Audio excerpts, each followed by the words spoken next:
Assalamualaikum warahmatullahi wabarakatuh. Perkenalkan, saya Fitriani dari Fakultas Ekonomika dan Bisnis Prodi Manajemen. Saya dari kelas Manajemen 4 semester 1 dengan nomor NPM 2231001111110. Di sini saya akan menjelaskan mengenai teori evolusi manajemen. Nah, sebelum kita masuk ke teori tersebut, kita harus mengenal apa itu manajemen. Jadi, manajemen yaitu suatu ilmu yang bersifat universal atau menyeluruh dan dapat digunakan di segala bidang.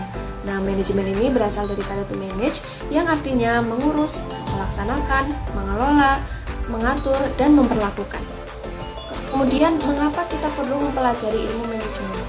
Karena ilmu manajemen itu menyeluruh dan mempengaruhi kehidupan hampir di seluruh aspek kehidupan manusia, mulai dari bisnis, pemerintahan, kemiliteran, rumah sakitan, pendidikan, sumber daya manusia, produksi, pemasaran, dan keuangan.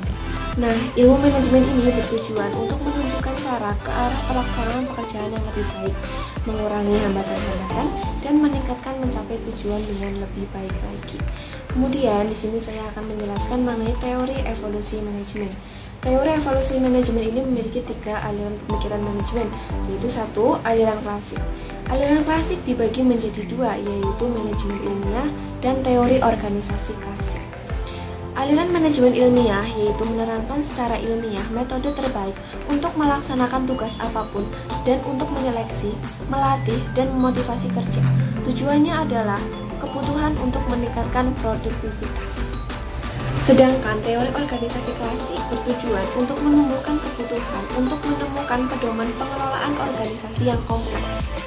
Aliran yang kedua yaitu aliran hubungan manusiawi atau neoklasik.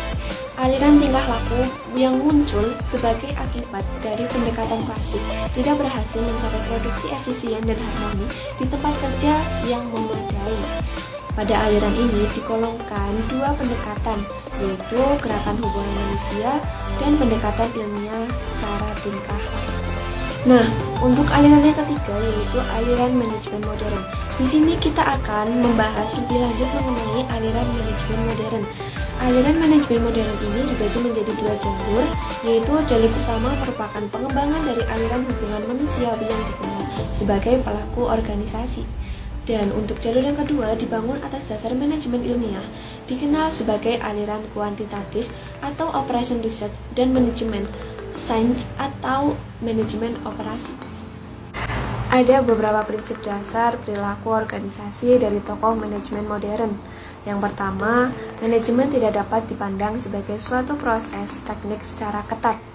Yang kedua, manajemen harus sistematik dan pendekatan yang digunakan harus dengan pertimbangan secara hati-hati. Yang ketiga, organisasi sebagai suatu keseluruhan dan pendekatan manajer individual untuk pengawasan harus sesuai situasi. Dan yang terakhir, pendekatan motivasional yang menghasilkan komitmen pekerja terhadap tujuan organisasi sangat dibutuhkan. Nah, jalur yang kedua yaitu aliran kuantitatif.